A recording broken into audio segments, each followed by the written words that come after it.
بسم اللہ الرحمن الرحیم۔ السلام علیکم، میں ہوں ڈاکٹر رفیق بھٹی، روہیلا والی، مظفر گڑھ سے۔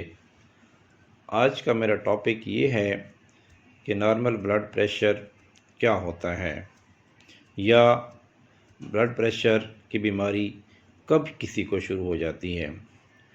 تو ناظرین، جب ہم بلڈ پریشر کسی کا چیک کرتے ہیں تو اس میں دو ریڈنگز ہوتی ہیں، ایک سسٹولک بلڈ پریشر یعنی اوپر والا، اور ایک ڈائسٹولک بلڈ پریشر یعنی نیچے والا۔ یعنی جب کسی کا بلڈ پریشر ہم کہتے ہیں کہ 120/80 ہے، تو اس کا مطلب اس کا اوپر والا بلڈ پریشر 120 ہے اور نیچے والا 80 ہے، اور یہ اس کی نارمل ویلیو ہے۔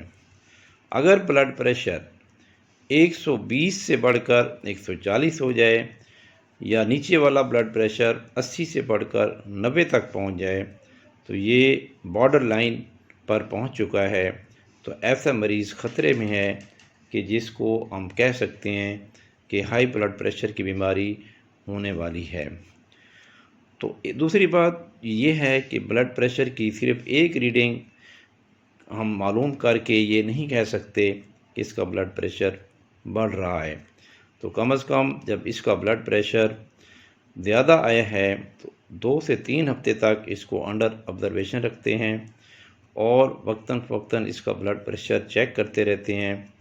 تو اگر مسلسل بلڈ پریشر 140/90 سے زیادہ آئے تو پھر ہم کہتے ہیں کہ اس کو بلڈ پریشر کی بیماری لاحق ہو گئی ہے۔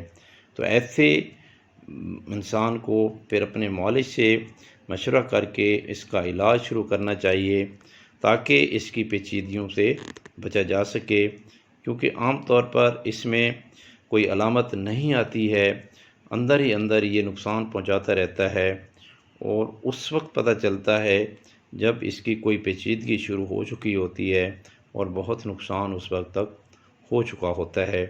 اس لیے وقتاً فوقتاً مہینے میں کم از کم ایک دفعہ بلڈ پریشر ضرور چیک کروانا چاہیے، تاکہ بر وقت معلوم ہو سکے اور اس کی پیچیدگیوں سے بچا جا سکے۔